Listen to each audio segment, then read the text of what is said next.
Nothing happens in a vacuum. Every action has a series of consequences, and sometimes it takes a long time to fully understand those consequences. If you search Dred Scott on any internet browser, you'll see a picture of a wide, clear-eyed, sharp-dressed black man. But you may ask, what does that have to do with Roe versus Wade? Everything. There wouldn't be a 14th Amendment without Dred Scott. The 14th Amendment starts with denying the right to citizenship to Dred Scott.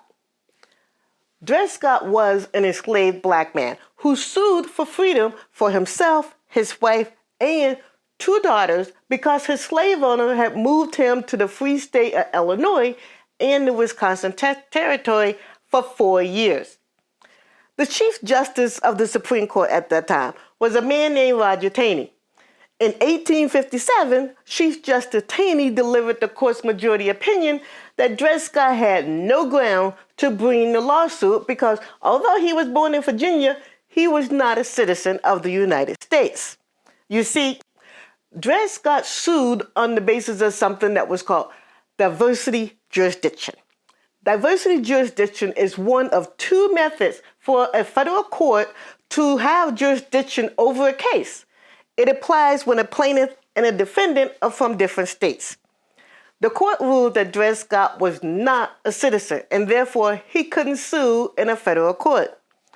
But Chief Justice Taney went even further than that. Taney was a staunch supporter of slavery and was intent on protecting Southerners from what was perceived as Northern aggression. He wrote in the court's majority opinion that the framers of the Constitution believed that blacks had no rights to which the white man was bound to respect, and that it was for the benefit of the Negro that he was reduced to slavery. Yeah, Taney was a real gem.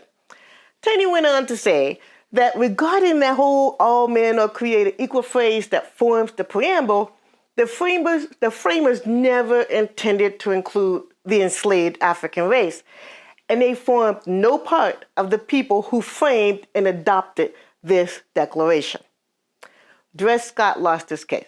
The court ruled he was not a citizen, and therefore the court had no jurisdiction.